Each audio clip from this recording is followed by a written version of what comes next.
비가 내리던 그날을 저는 아직도 똑똑히 기억합니다. 하루 종일 창밖에는 쉴 틈 없이 물줄기가 쏟아지고 있었고 거센 바람 때문에 사람들의 우산은 줄줄이 뒤집혀 있었습니다. 하늘은 낮부터 칠흑 같은 색을 띠었고 번개가 치는가 하면 몇 분 간격으로 천둥이 요란하게 울렸습니다. 그런 날이면 누구든 외출 하나조차 망설이게 마련입니다. 차라리 집 안에 있는 게 안전하고 오히려 마음이 놓이니까요. 그런데도 제 아내는 뜻밖의 행동을 보였습니다. 그날 오후 4시쯤 거실 소파에 앉아 창밖을 멍하니 바라보고 있던 제게 아내가 갑자기 이렇게 말했습니다. 차가 너무 더러워서 못하겠어. 나 세차 좀 하고 올게. 순간 제 귀를 의심했습니다. 세차라니요? 그것도 이런 날? 밖은 이미 폭우였고요. 제 표정이 얼떨떨했던지 아내는 눈 한번 피하지 않고 재빨리 핸드백을 챙겼습니다.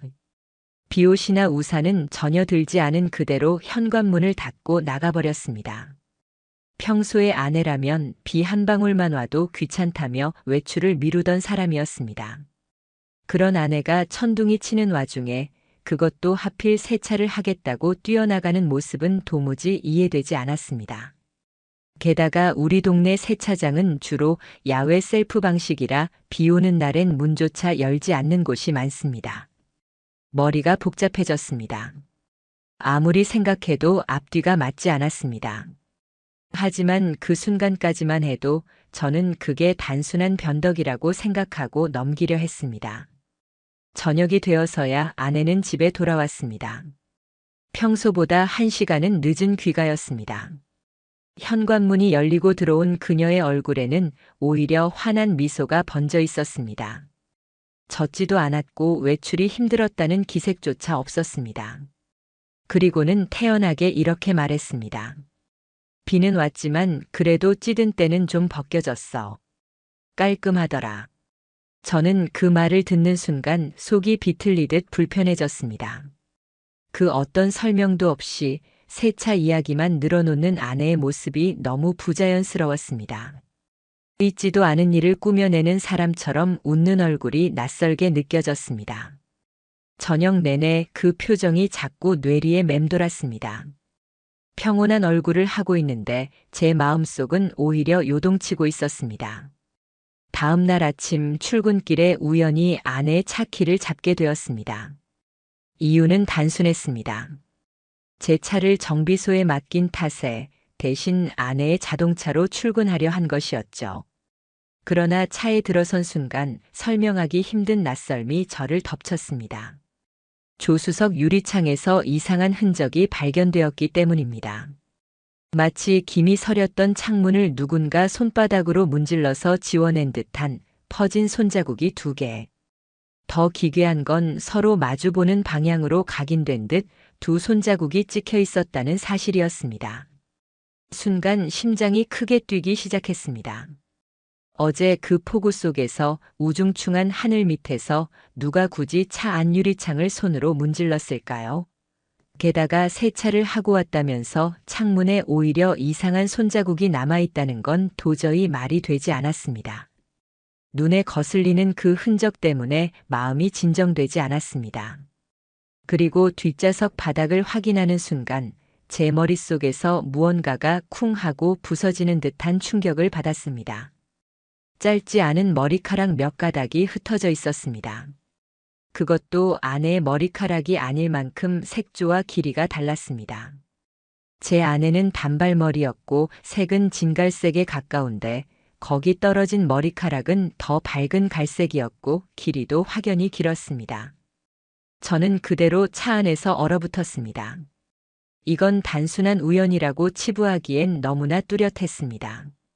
머릿속에서 수많은 생각이 쏟아졌습니다. 전날의 이상한 외출, 세차라는 상식 밖의 핑계, 창문에 남은 손자국, 낯선 머리카락. 무언가 연결되는 듯 싶었습니다. 제 믿음은 산산이 흔들렸습니다. 저는 결혼 생활 내내 아내를 단 한 번도 의심하지 않았습니다. 누구보다 성실하고 조용한 사람이라고 생각했으니까요. 그런데 눈앞에 놓인 이 증거들은 그 믿음을 서서히 무너뜨리고 있었습니다. 의심이 확신으로 바뀌기까지는 그리 오래 걸리지 않았습니다. 퇴근 후 더 명확한 사실을 찾기 위해 저는 아내의 차 블랙박스를 확인해 보기로 했습니다. 그러나 재생을 켜자마자 곧바로 알 수 있었습니다. 최근 며칠간의 영상은 존재하지 않았습니다. 저장이 꺼져 있었던 겁니다. 설정값을 일부러 건드리고 꺼버리지 않았다면 애초에 그럴 리가 없었습니다. 분명 아내가 의도적으로 기록을 지운 것입니다. 망치로 머리를 얻어맞은 듯 제 머릿속이 하얗게 됐습니다. 그날 밤 조심스럽게 아내에게 물었습니다. 그날 도대체 뭘 하고 온 거야? 아내는 제 눈을 똑바로 쳐다보며 말했습니다. 말했잖아. 그냥 세차하고 왔어. 왜 그렇게 예민하게 구는 거야? 얼굴은 태연했고 목소리마저 담담했습니다. 그 눈빛에는 오히려 제가 의심하는 게 이상한 사람처럼 비쳤습니다. 그 순간 저는 확신했습니다. 단순히 이상한 느낌이나 우연이 아니라는 걸. 분명 뭔가를 숨기고 있었습니다. 저는 생각했습니다. 이제는 직접 확인해야겠다고요. 그 후 지인을 통해 차량 위치 기록을 조회할 수 있었습니다. 기록이 말해주는 건 단순했습니다. 그날 아내의 차량은 집에서 약 20분 떨어진 외곽 주택가 근처에서 멈춰 있었다는 사실. 무려 2시간 가까운 시간을 그곳에서 머문 흔적이 있었습니다.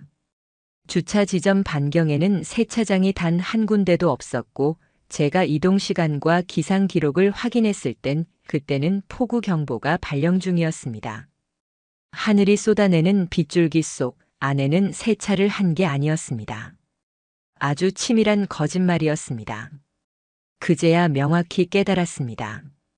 그날 아내는 세차를 하러 간 것이 아니라 전혀 다른 이유로 그 외곽 주택가에 머물렀던 것입니다. 이때부터였습니다. 제 일상이 완전히 균열되기 시작한 건 아내의 이상한 외출 이후 제 마음은 이미 평범한 일상으로 돌아갈 수 없었습니다. 머리는 끊임없이 설마 아닐 거야라고 애써 부정했지만 어제 발견한 증거들이 머릿속을 계속 맴돌았습니다. 조수석 유리창의 손자국, 뒷좌석에서 나온 낯선 머리카락, 꺼져 있었던 블랙박스.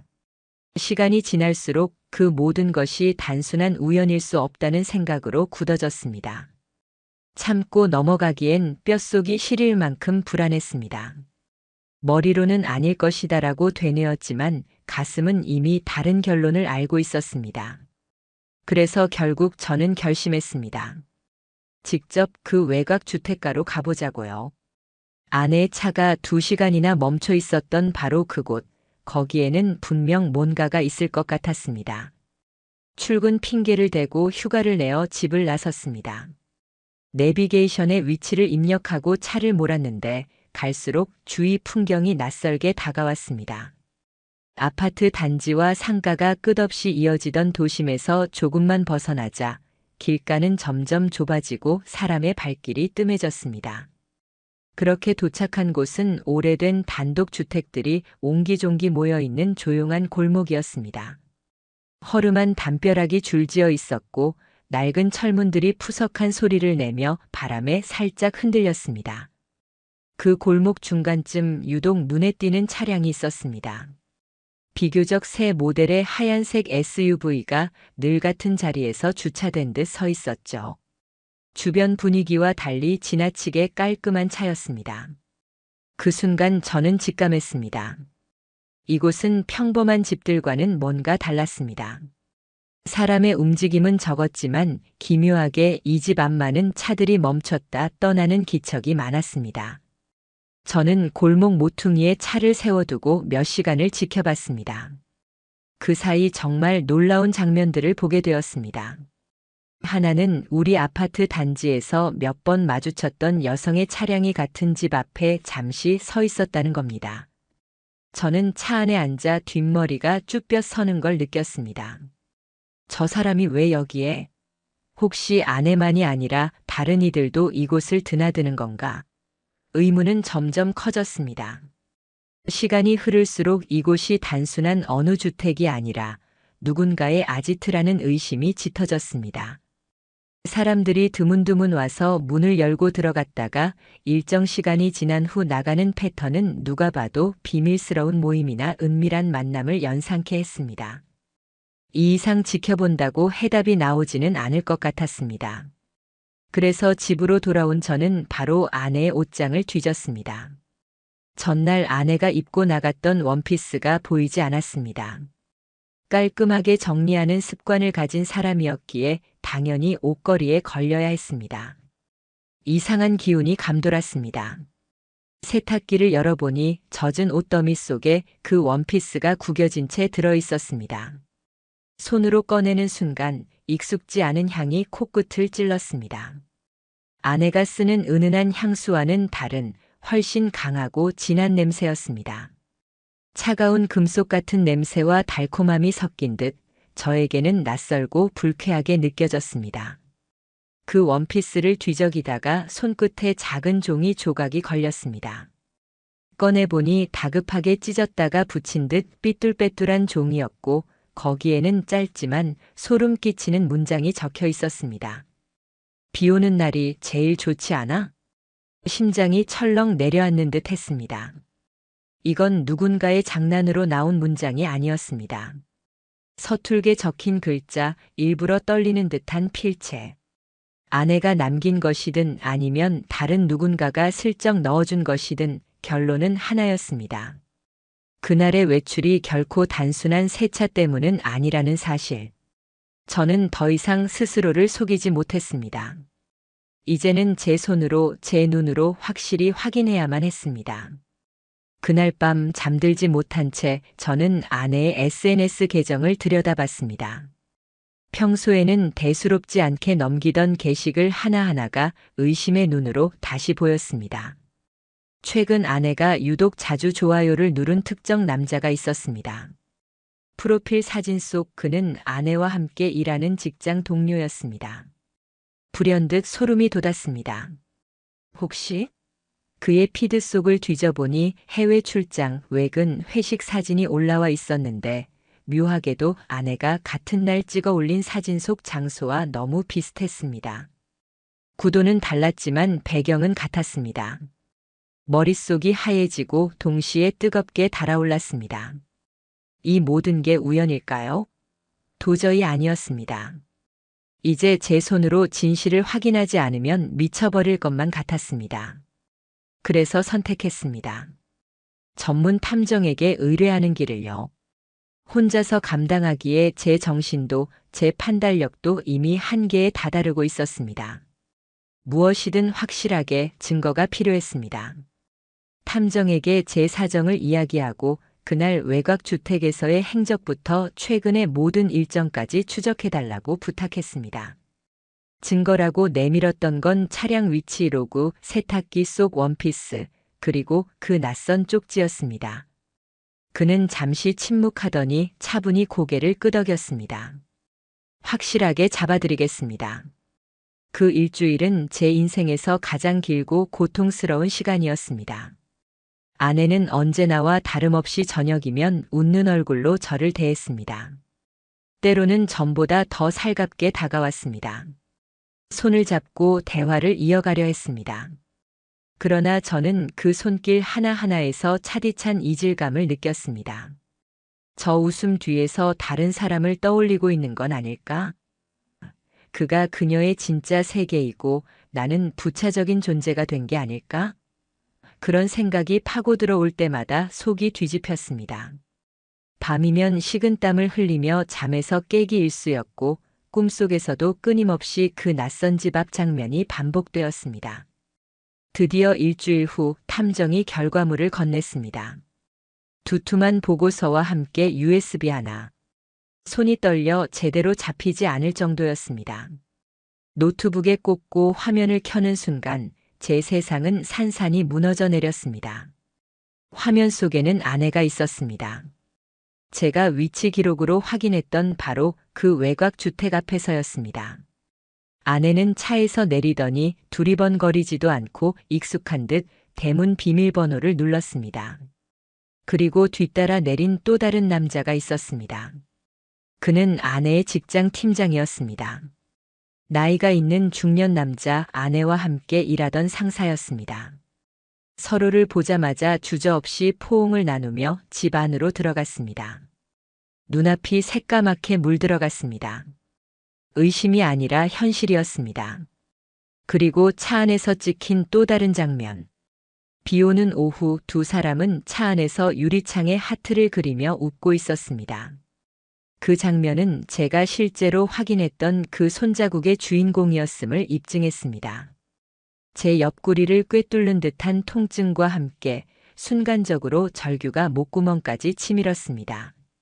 하지만 소리조차 나오지 않았습니다. 손끝까지 떨려서 키보드를 칠 수도 없었습니다. 그 모든 장면은 너무도 치명적으로 제 마음을 찔러왔습니다. 아내는 그날 세차를 하러 간 것이 아닙니다.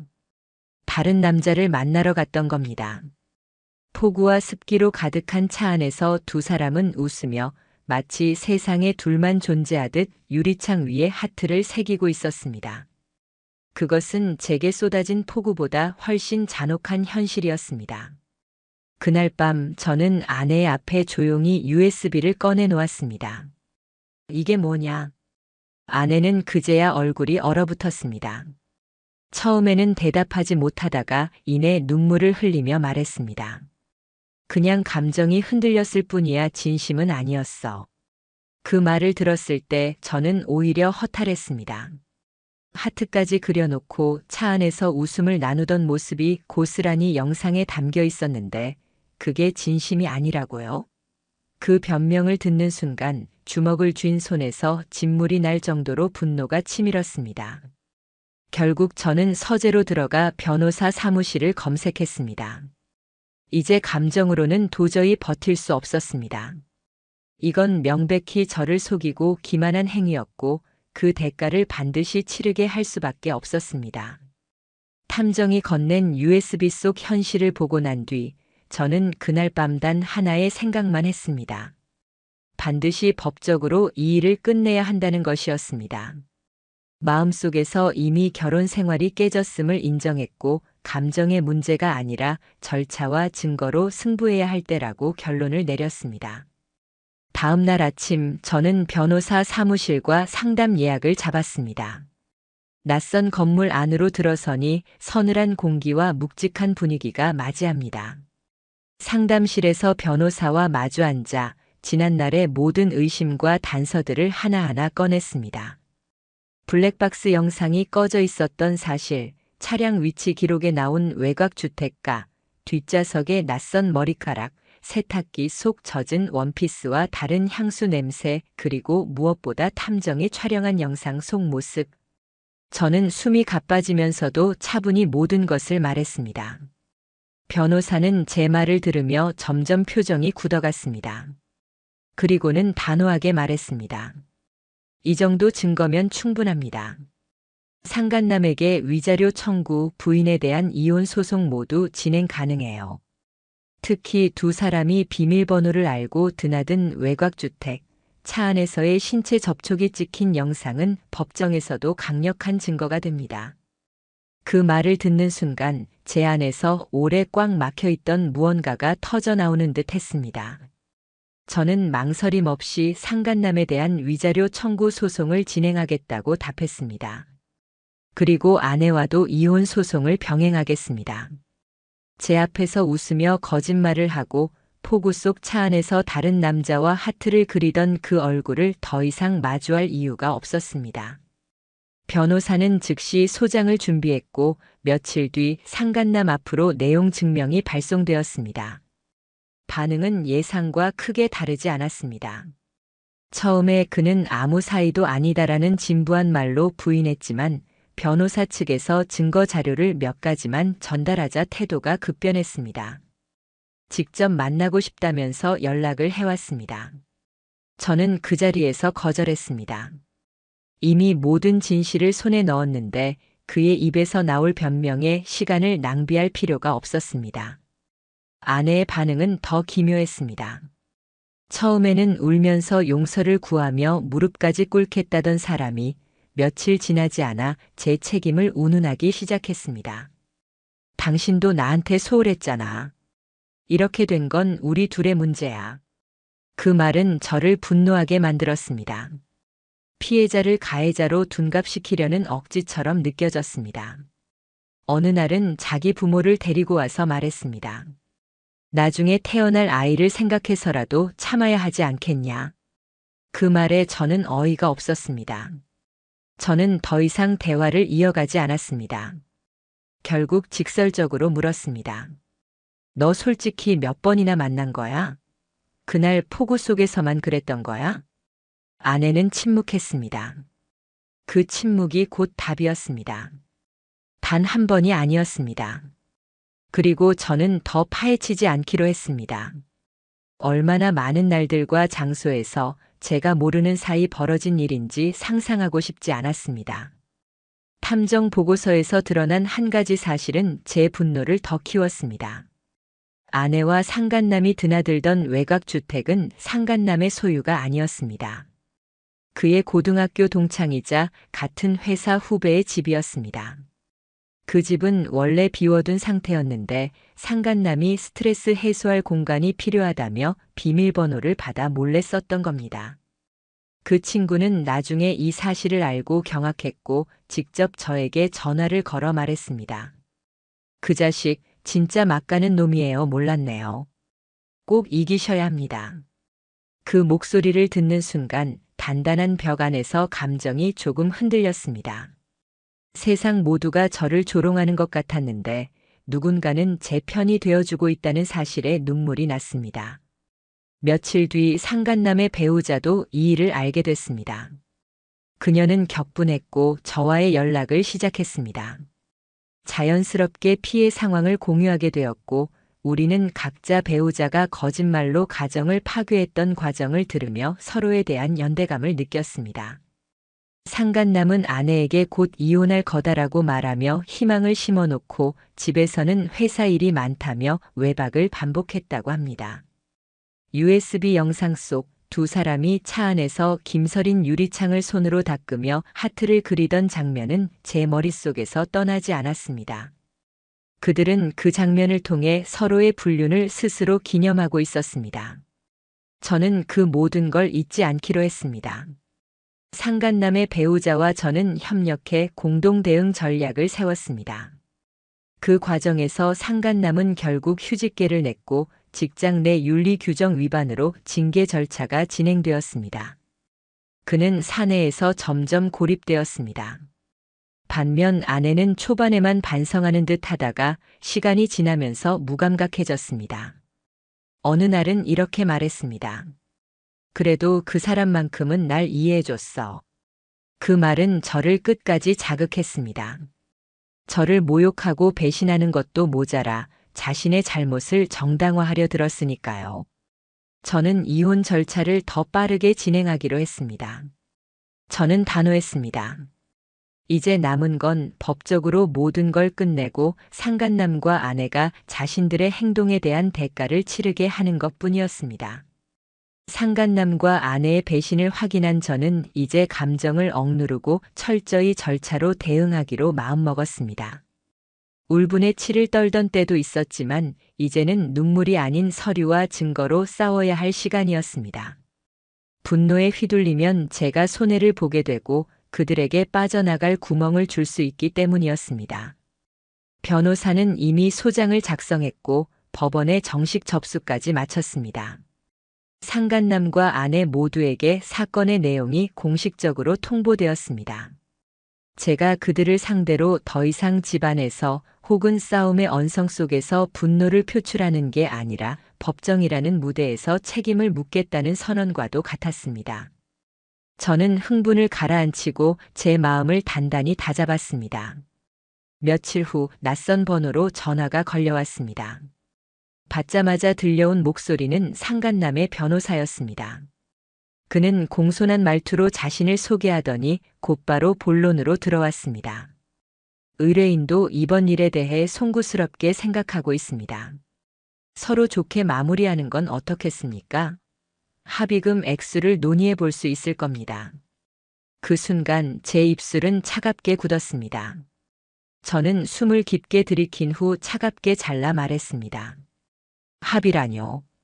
제 인생을 짓밟아 놓고 좋게 끝내자는 건 말도 안 됩니다. 저는 끝까지 갈 겁니다. 법정에서 진실을 밝히고 책임을 묻겠습니다. 제 목소리는 떨렸지만 의지는 분명했습니다. 상대 변호사가 무슨 말을 덧붙이려 했지만 저는 전화를 끊었습니다. 혼잣말처럼 내뱉었습니다. 당신네가 저지른 짓 절대 값없이 넘어가지 않아. 그 이후로 상간남은 저에게 직접 연락을 시도하지 못했습니다. 하지만 그의 직장 내부에서는 이미 소문이 퍼지기 시작했습니다. 오랫동안 회사에서 성실하다고 평가받던 중년 팀장 알고 보니 부하 직원과 불륜을 저질렀다는 사실은 빠르게 입에서 입으로 전해졌습니다. 이 사람이 그런 사람이었어? 라는 놀라움과 경멸이 회사 안을 가득 채웠습니다. 팀 내 분위기는 얼어붙었고 상간남의 위신은 한순간에 추락했습니다. 상간남의 배우자 역시 제게 협력적인 태도를 유지했습니다. 그녀는 차분하면서도 단호했습니다. 저도 이혼을 준비하고 있습니다. 우리 아이들에게 더 이상 거짓된 아버지를 보여줄 수는 없습니다. 그녀의 눈빛에는 슬픔보다는 결의가 담겨 있었습니다. 서로 피해자가 된 사람들이 같은 목표를 향해 협력하는 순간 이상할 만큼 서로에게 견디는 힘이 되었습니다. 정작 더 당황스러운 것은 아내의 태도였습니다. 소송 서류가 전달된 이후 그녀의 태도는 눈에 띄게 변했습니다. 한때는 눈물을 쏟으며 잘못을 인정하던 사람이 이제는 오히려 자신이 피해자라는 듯 말하기 시작했습니다. 나는 휘말린 거야. 그 사람이 강하게 다가와서 나는 거절할 수가 없었어. 저는 말없이 그녀를 바라봤습니다. 정작 모든 증거는 그녀의 적극적인 태도를 보여주고 있었는데 마지막 순간까지 책임을 남에게 떠넘기려는 모습에 오히려 차갑게 웃음이 났습니다. 그날 밤 저는 창밖에서 쉼없이 내리는 빗소리를 들으며 잠을 이루지 못했습니다. 비는 참 묘한 존재였습니다. 그날 이후로 비가 오는 날이면 제 마음속 깊은 곳에서 똑같은 장면이 되살아났습니다.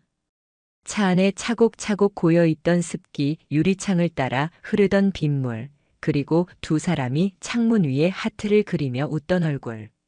잔인할 만큼 생생하게 제 머릿속에 각인돼 있었습니다. 며칠 후 상간남의 배우자가 저에게 자료를 하나 건네주었습니다. 그것은 상간남이 제 아내에게 보냈던 문자 메시지 기록이었습니다. 오늘도 비가 와서 좋아. 다음 주엔 더 긴 시간 함께 할 수 있겠지? 그런 문장들이 고스란히 남아 있었습니다. 저는 가슴속이 절단 나는 듯한 아픔을 느꼈습니다. 모든 게 단순한 외도가 아니라 치밀한 계획 아래 정기적인 만남이었다는 사실을 다시금 깨닫게 되었기 때문입니다. 저와 변호사는 그 자료까지 정리해 법원에 제출했습니다. 탐정이 확보한 외곽 주택 출입 기록과 CCTV 영상 역시 증거로 포함시켰습니다. 법적으로 빠져나갈 구멍은 더 이상 없었습니다. 변호사는 말했습니다. 이 정도라면 상대 측이 법정에서 부인할 수도 없습니다. 이미 게임은 끝났습니다. 하지만 여기서 멈출 수는 없었습니다. 저는 더 많은 증거를 확보하고 싶었고 그것이 제가 감정에 휘둘리지 않고 흔들리지 않게 만드는 마지막 장치라 생각했습니다. 저는 다시 한번 주차장 주변 CCTV를 확인해 봤습니다. 그곳에 찍힌 장면에는 아내와 상간남이 동시에 차에서 내리고 자연스럽게 보조키를 사용해 집으로 들어가는 모습이 분명히 담겨 있었습니다. 저는 그 영상을 받아들고 또다시 심장이 내려앉는 듯 했지만 동시에 속으로 다짐했습니다. 이제 끝이다. 내가 만들어낸 거짓과 위선 그대로 돌려받게 해주겠다. 소장이 접수되고 며칠 후 법원에서 첫 조정 기일이 잡혔습니다. 법정 복도에서 마주친 아내는 초췌한 얼굴이었고 상간남은 변호사 옆에서 고개를 숙인 채 걸어 들어왔습니다. 그러나 법정 밖에서 잠시 스치듯 본 그들의 눈빛은 놀랍게도 여전히 서로를 의식하고 있었습니다. 짧은 순간이었지만 제 눈에는 너무도 뚜렷하게 보였습니다. 여전히 서로에게 기대려는 그 기묘한 기색이. 저는 이를 악물었습니다. 끝까지 그렇게 하겠다는 거냐? 끝까지 나를 기만하겠다는 거냐? 조정 자리에서 변호사로부터 연락이 왔습니다. 상간남 측에서 합의금 액수를 크게 올리겠다 합니다. 이쯤에서 끝내길 원합니다. 하지만 저는 고개를 저었습니다. 아니요. 끝까지 갑니다. 감정에 휘둘린 게 아니었습니다. 이제는 원칙이자 다짐이었습니다. 그 순간부터 그들의 상황은 점점 무너져 내렸습니다. 상간남의 배우자는 이혼 소송을 본격적으로 진행했고 직장 내 윤리위원회에 사건이 공식 보고되었습니다. 회사 측에서도 징계위원회가 열렸습니다. 윤리 위반으로 인해 정직 6개월 이상의 중징계가 통보되었고 상간남은 결국 사직서를 제출할 수밖에 없었습니다. 한때 권위와 지위를 자랑했던 사람이 이제는 스스로 무너져 내리고 있었습니다. 아내의 상황 역시 달라지기 시작했습니다. 초반에는 반성하는 태도를 유지했지만 시간이 갈수록 스스로를 합리화하며 현실을 직시하지 못했습니다. 저는 그 말을 더 이상 참을 수 없었습니다. 이혼 절차를 끝까지 진행하겠다고 굳건히 결심했습니다. 그 모든 과정을 겪으며 제가 깨달은 게 있습니다. 비 오는 날 세차하러 간다는 상식도 맞지 않는 거짓말 하나가 결국 모든 판을 뒤집었습니다. 작은 균열이 거대한 붕괴로 이어졌고 그 거짓말은 결국 두 사람의 인생을 바꿔놓고 있었습니다. 저는 차가운 마음으로 서류를 다시 확인했습니다. 남은 건 싸움이 아니라 이미 정해진 결말을 향해 나아가는 절차뿐이었습니다. 법원에 첫 발을 들였을 때 저는 이미 각오가 되어 있었습니다. 이 싸움은 감정의 전쟁이 아니라 증거와 절차가 만드는 결과라는 것을 알고 있었으니까요. 하지만 실제로 판결이 내려지는 순간까지의 시간은 상상보다 더 고통스러웠습니다. 상대 측 변호사는 끝까지 감형을 받으려 애썼습니다. 상간남은 후회한다, 실수였다는 말을 수없이 반복했습니다. 그러나 법정에 제출된 증거들은 그 모든 말을 뒤집었습니다. 문자 메시지, 외곽 주택의 출입 기록, 주차장 CCTV 영상, 그리고 탐정의 사진. 거기에는 우연이나 오해라는 말이 비집고 들어올 틈조차 없었습니다. 재판부는 명확하게 말했습니다. 피고인들의 행위는 단순한 불륜을 넘어 배우자에 대한 명백한 기만과 정신적 고통을 초래했습니다. 특히 반복적이고 계획적인 만남이 확인되었으므로 책임을 인정합니다. 판결문에 적힌 문구는 제 마음속 응어리를 조금은 풀어냈습니다. 결과적으로 아내에게는 3천만 원, 상간남에게는 5천만 원의 위자료 지급 판결이 내려졌습니다. 저는 액수 자체보다 이제 그들이 법적으로 잘못한 사람으로 규정되었다는 사실에 의미를 두었습니다. 상간남의 표정은 순식간에 무너졌습니다. 그는 돈도 돈이지만 회사에서 이미 징계를 받고 사표를 제출한 상태였습니다. 법정에서 패소했다는 사실은 결국 사회적 명예까지 박살낸 것이 되었습니다. 사내에서는 불륜으로 퇴사한 팀장이라는 낙인이 찍혔고 더 이상 동료들 사이에서 얼굴을 들 수 없게 되었습니다. 아내는 판결문이 낭독될 때 눈을 감고 있었습니다. 하지만 그녀 역시 피할 수 없었습니다. 위자료를 지급하기 위해 자신이 모아놓은 적금과 퇴직금 일부를 포기해야만 했습니다. 얼굴빛이 창백해졌지만 그 속에는 오히려 자괴감보다 당혹스러움에 가까운 감정이 비쳤습니다. 설마 이렇게까지 될 줄은 몰랐다는 표정. 그러나 그것은 이미 돌이킬 수 없는 결과였습니다. 하지만 진정한 싸움은 법원 안에서 끝나지 않았습니다. 판결은 그저 출발점일 뿐이었습니다. 제가 겪어야 했던 진짜 고통은 그 후부터였습니다. 이혼 판결이 내려지고 집은 매각 절차에 들어갔지만 집 안가득 남은 기억은 제 목을 죄었습니다. 장롱에서 우연히 발견된 옛 여행 사진 한 장, 부엌 찬장에 놓인 커플 머그컵 하나, 심지어 현관 앞에 남겨진 신발 자국마저도 거짓과 배신이 뒤섞인 상징처럼 보였습니다. 물건은 단순했지만 그 물건이 내포하는 기억은 너무도 무거웠습니다. 사회적 시선도 문제였습니다.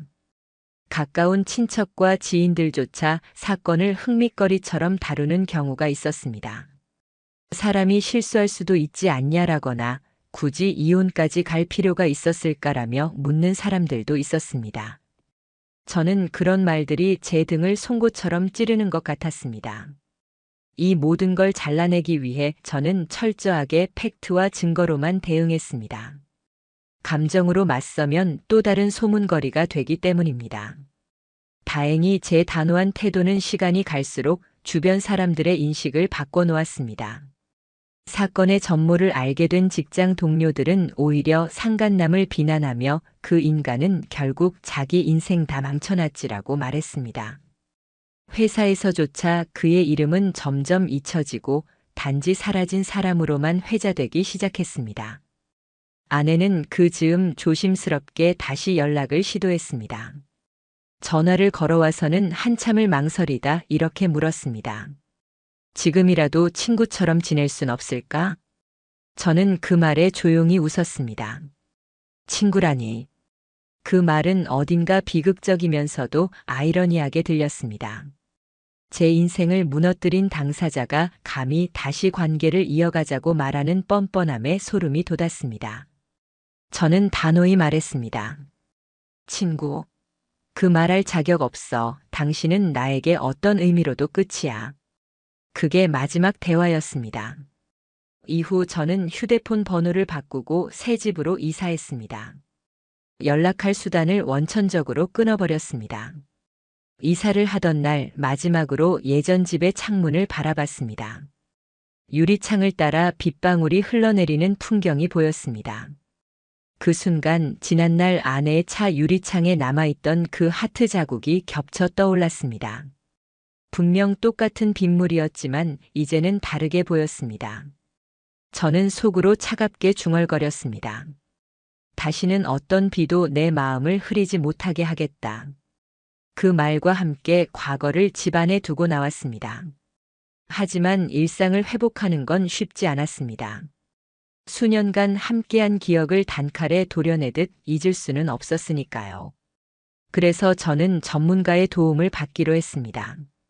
정기적으로 심리 상담을 받으며 제 마음을 들여다봤습니다. 상담사는 제게 말했습니다. 당신은 상처받은 게 맞습니다. 하지만 그것을 부끄러워할 필요는 없어요. 당신은 당당하게 대처했고 피해자가 결코 잘못한 게 아니라는 사실을 잊지 마세요. 그 말은 제게 큰 힘이 되었습니다. 저는 작은 변화들을 시작했습니다. 회사 일에 집중하고 운동을 다시 시작하며 새로운 취미를 찾아 시간을 채우려 했습니다.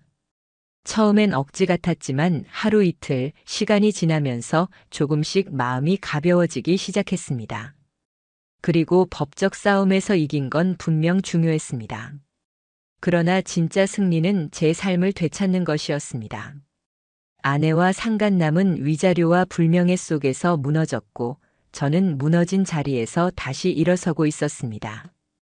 그 모든 시작은 사실 단 한마디 거짓말이었습니다. 비 오는 날 세차하러 갔다. 그 말이 결국 두 사람의 인생을 송두리째 파멸로 이끌었고 제게는 더 강해질 기회를 남겼습니다. 법원 판결이 끝나고 위자료 문제까지 마무리됐을 때 주변에서는 모두 저에게 말했습니다. 당신은 이겼습니다. 이제 자유로워졌잖아요. 하지만 정작 제 마음은 승리라는 단어와는 한참 거리가 멀었습니다. 그들의 파멸을 지켜보며 일시적인 통쾌함은 느꼈지만 무너져 내린 제 내부는 여전히 복구되지 않았습니다. 사람들은 결과만 이야기했습니다. 금전적인 보상, 상대방의 몰락, 이혼 판결. 하지만 저 개인에게는 그 모든 것보다 배신당했다는 감정이 견딜 수 없게 남아 있었습니다. 신뢰했던 사람에게 배신을 당했다는 경험은 돈이나 판결문이 결코 대신 치유해 줄 수 없었습니다. 저는 종종 사람들의 말에 속으로 반문하곤 했습니다. 정말 내가 이긴 건가? 아니면 가장 소중한 걸 잃고 빈 껍데기만 받은 건가? 아내는 재판 직후 부모 집에 잠시 머물더니 회사를 그만두고 다른 도시로 이사를 갔다고 들었습니다. 저와 연결된 흔적을 모두 지우려는 듯 했습니다. 그런데 뜻밖의 소식은 지인을 통해서 전해졌습니다. 사실 아직도 그 사람이랑 연락하고 있는 것 같아요. 그 말을 듣는 순간 속이 서늘해졌습니다. 모든 걸 잃고도 여전히 서로에게 매달린다는 사실이 다시 한번 제 가슴에 소금을 뿌리듯 아프게 스며들었습니다. 저는 최소한 그들이 깨닫고 각자의 인생을 반성하며 살 거라 예상했으니까요. 하지만 그건 제 희망일 뿐이었습니다. 그러나 놀라운 건 그들의 관계가 오래가지 못했다는 점이었습니다. 상간남은 이혼 이후 모든 기반을 잃었습니다. 양육권은 전처가 모두 가져갔고 재산의 절반 이상을 내줘야 했습니다. 집도 팔리고 직장 경력 또한 불륜 낙인 때문에 더 이상 쓸모가 없었습니다. 여러 회사를 전전하며 이직을 시도했지만 불륜으로 회사를 떠난 사람을 채용할 수는 없다는 이유로 번번이 거절당했다고 합니다. 결국 그는 여기저기 작은 계약직과 프리랜서 일을 떠다니며 과거 수입의 절반도 되지 않는 생활을 이어갔다고 하더군요. 아내의 처지는 다르지 않았습니다. 그녀는 새로운 도시에서 직장을 구했지만 오래 버티지 못했습니다. 새로운 동료들 사이에서도 과거의 소문이 은근히 흘러들었고 저 사람 예전에 불륜으로 이혼당했다더라는 말이 꼬리표처럼 따라다녔습니다. 아무리 웃으며 부정해도 사람들의 시선은 차갑게 식어 있었습니다. 결국 그녀는 회사를 그만두고 단기 계약직을 전전했습니다. 생활비를 감당하지 못해 부모에게 손을 벌리기 시작했고 일부 가족조차 등을 돌렸다고 들었습니다. 그런데 결정적으로 서로 붙들던 두 사람마저 결국 깨지고 말았습니다. 한때는 서로에게 위로가 될 거라 맹세했던 관계였지만 모든 걸 잃고 나니 남은 건 책임과 후회뿐이었습니다. 요행처럼 생각했던 도피처가 현실이라는 무게 앞에서는 산산이 조각났습니다. 서로에 대한 원망만 남았다더군요. 결국 각자 다른 길로 흩어지고 주변인들도 하나둘씩 손을 놓았습니다. 제 지인이 전해준 말은 더욱 씁쓸했습니다. 지금은 혼자 알바 전전하며 살고 있어요. 거의 사람들과도 연락을 끊었고요. 그 남자도 SNS 다 닫고 사라졌대요. 그 이야기를 들으면서도 저는 마음이 복잡했습니다. 분명 스스로의 잘못이 부른 파멸이지만 한때 사랑했던 사람이 그렇게 몰락한다는 사실이 완전히 기쁘지는 않았습니다. 그렇다고 해서 제가 흔들리지는 않았습니다. 저는 제가 가야 할 길을 따로 선택했습니다. 이혼 이후에도 공허함은 쉽게 치워지지 않았습니다. 그래서 저는 꾸준히 심리 상담을 이어갔습니다. 상담 과정에서 저는 하나를 배웠습니다. 상처는 지워지는 게 아니라 함께 살아가야 하는 것이라는 사실이었습니다. 억지로 잊을 수 있는 게 아니라 받아들이고 제 삶에 녹여내야 했습니다. 저는 조금씩 저를 위한 생활을 다시 세워갔습니다. 회식 대신 운동으로 저녁 시간을 채우고 주말엔 새로운 취미를 시도했습니다. 그림을 그리고 글을 쓰고 심지어 혼자 여행도 다녔습니다. 모든 게 처음엔 억지 같았지만 이상하게 반복하다 보니 어느 순간 마음이 진짜로 가벼워졌습니다. 사람들은 종종 제게 물었습니다. 지금은 행복하세요? 솔직히 저는 고개를 쉽게 끄덕이지 못했습니다. 때때로 비가 오는 날이면 여전히 창문을 오래 바라보게 됩니다. 유리창 위에 흐르는 빗물, 저도 모르게 떠오르는 과거의 장면들. 완전히 지워지지는 않았습니다. 하지만 그 기억이 제 발목을 붙잡지만은 않았습니다.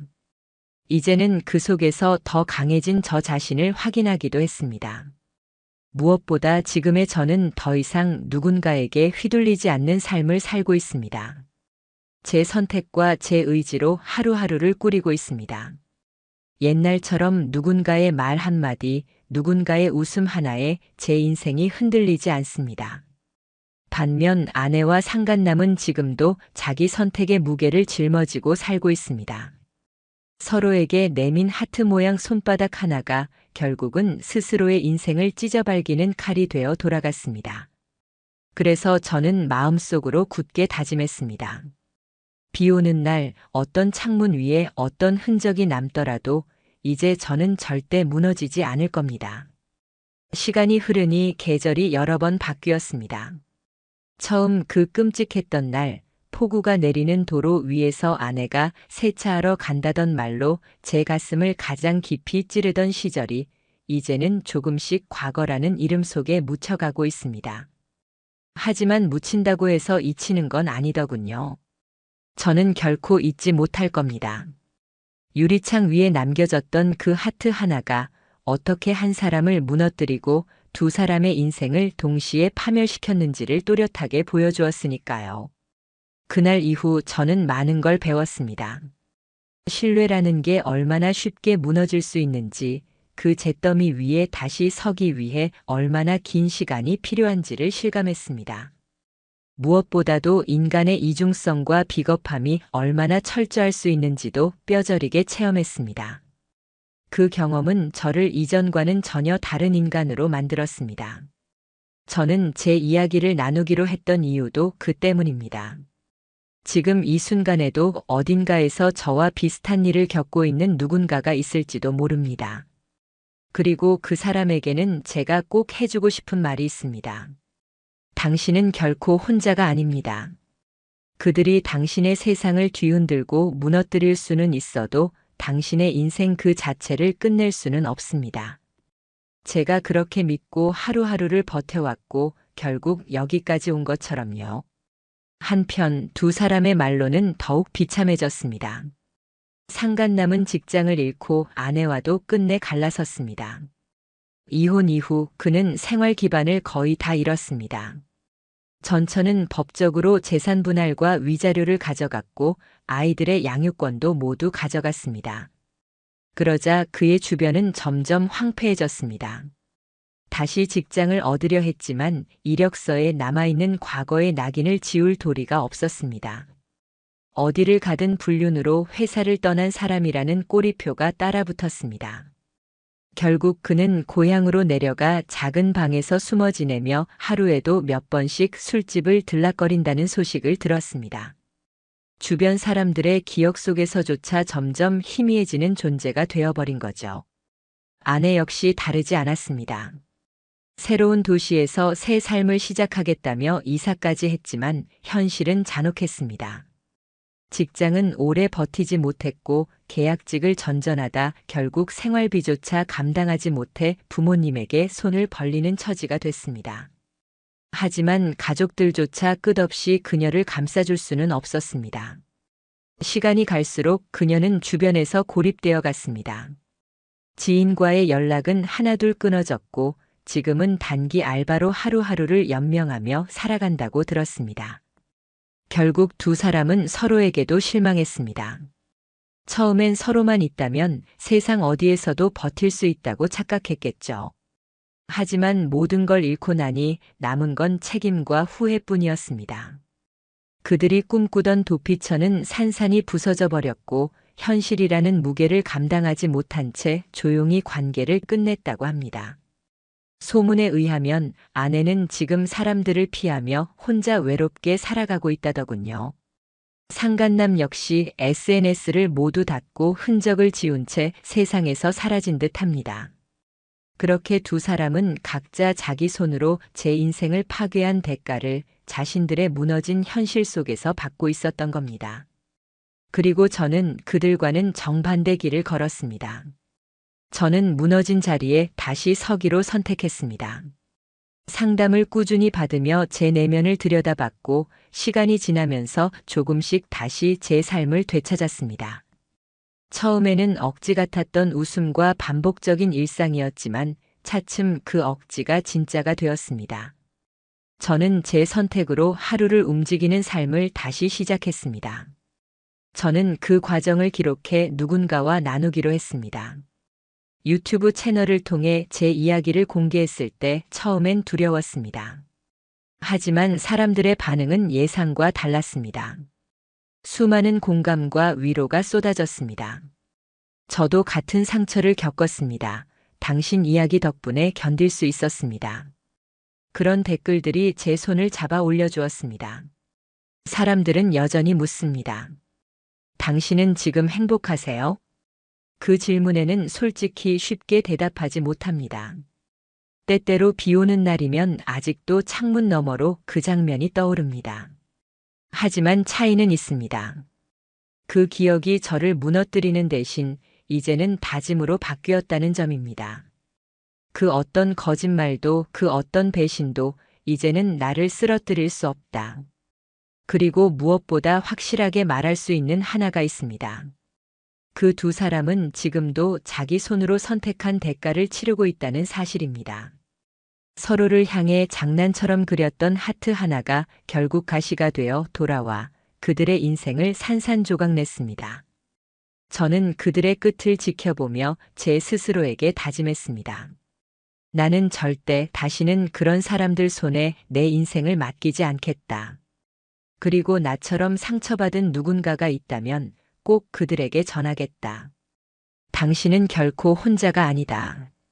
비 오는 날 세차하러 간다는 말 하나로 시작했던 이야기는 결국 이렇게 끝났습니다. 하지만 끝은 곧 새로운 시작이기도 했습니다. 저는 이제 제 발로 선 삶을 살고 있습니다. 그리고 언젠가 또다시 창문에 맺히는 빗방울을 바라보게 되더라도 그건 더 이상 제 과거를 떠올리게 하는 상징이 아니라 다시 일어선 제 현재를 확인시켜주는 증거가 될 겁니다.